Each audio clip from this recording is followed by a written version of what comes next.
माँ, मैं भी तो पिता बना हूँ, बच्चे की जिम्मेदारी मेरी भी है।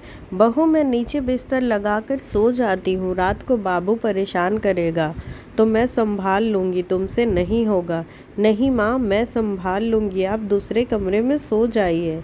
आप पूरा दिन काम करती हैं और रात को भी आराम नहीं करिएगा तो आप बीमार पड़ जाएंगी, फिर कौन देखेगा हम सबको। ये है सुमन जी और उनकी बहू वेदिका। वेदिका ने 10 दिन पहले ही एक सुंदर से बेटे को जन्म दिया है। बच्चा सी सेक्शन के जरिए हुआ है, जिसकी वजह से उसे उठने बैठने में थोड़ी दिक्कत होती है।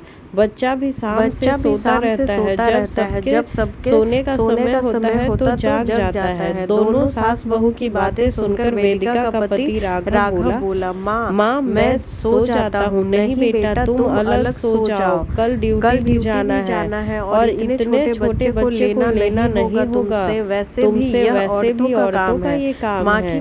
माँ की बातें सुनकर राघव कुछ नहीं चला और सोने चला गया।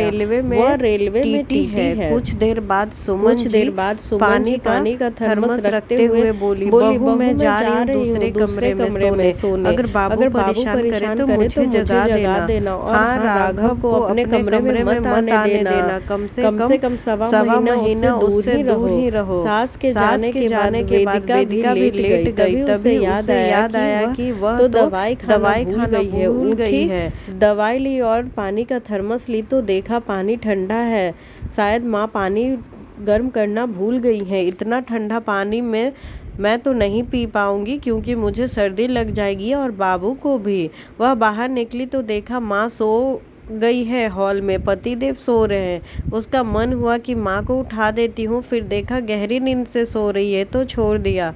उसने चुपके से किचन में जाकर खुद पानी गर्म करने की सोची। तभी सासू माँ की कही बात उसे याद आई कि बेटा पूजा हवन करने के बाद ही किचन में जाना। वह अंदर आकर सोचने लगी, क्या करूँ, ठंडा पानी ही पी लेती हूँ। लेकिन जैसे ही उसने गिलास में पानी निकाला काफ़ी ठंडा था, पीने का हिम्मत नहीं हुआ। दिसंबर की करार के ठंडी उफ।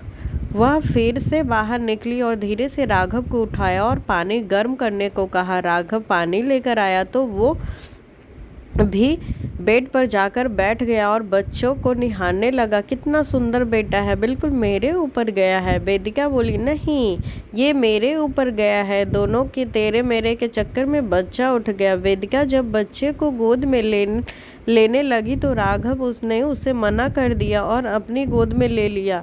वेदिका लेट गई और दोनों बातें करने लगे। तभी बच्चे ने पॉटी कर दिया तो राघव साफ करने लगा। कुछ ही देर बाद माँ भी आ गई। वहां राघव को देख नाराज हो गई और कहने लगी, अब समझ में आया तुमने मुझे दूसरे कमरे में सोने के लिए क्यों कहा। राघव, तुम्हें मना किया था ना कि इस रूम में मत आना, फिर बहू ने बुलाया। वेदिका कुछ नहीं बोली पर राघव ने कहा, नहीं माँ, मैं तो बस वेदिका को गर्म पानी देने आया था। तभी बाबू उठ गया, तब मैंने ही इसे मना कर दिया और अपनी गोद में ले लिया। मैं तो पानी रख कर गई थी, अगर नहीं भी था तो मुझे उठाती, तुम्हें क्यों बोली। नहीं माँ, आपने रखा था पर वो ठंडा था और वह आपको उठाने गई थी, लेकिन आप गहरी नींद में सो रही थी इसीलिए नहीं जगाया।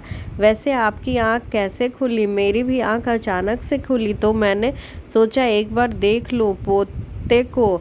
ठीक है माँ, पर आप अब जाकर सो जाइए, नहीं तो बीमार पड़ जाएंगी। चल हट, तेरी माँ इतनी भी कमज़ोर नहीं कि बीमार पड़ जाए। अपने पोते के लिए मैं एक रात तो क्या कई रात जाग सकती हूँ। तुम सो जाओ, कल तुम्हें ड्यूटी जाना है और वैसे भी यह काम मर्दों का नहीं है, हम दोनों सास बहू मिलकर संभाल लेंगे।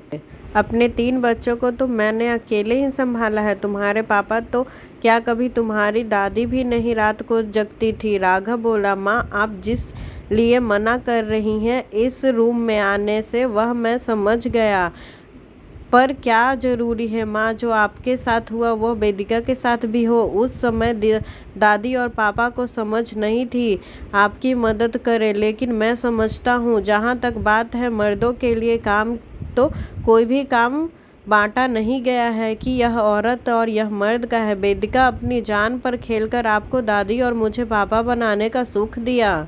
इतना कर्तव्य तो मेरा भी बनता है कि जितना हो सके मदद करूं। आखिर मैं भी तो पिता बना हूं। रही बात ड्यूटी की, तो मैंने छुट्टी की अर्जी डाल दी है। इतना सुनते ही सुमन जी चुप हो गई। राघव ने कहा, माँ, आप मेरी बातों का बुरा मत मानिएगा, माफ़ करिए, मेरा इरादा आपको दुख पहुंचाने का नहीं था। माँ ने कहा, नहीं बेटा, मैं तो बस इतना सोच रही कि मेरा बेटा इतना समझदार कैसे है। सो ये कहानी आपको कैसी लगी? अगर कहानी अच्छी लगी तो मेरे चैनल को सब्सक्राइब करें और लाइक करें और शेयर करें। और इस कहानी से हमें यही सीख मिलती है कि कोई भी काम औरत या कोई भी काम मर्द के लिए ऐसा बटा हुआ नहीं है। ये बस हमारे समाज की एक छोटी सी गलती है।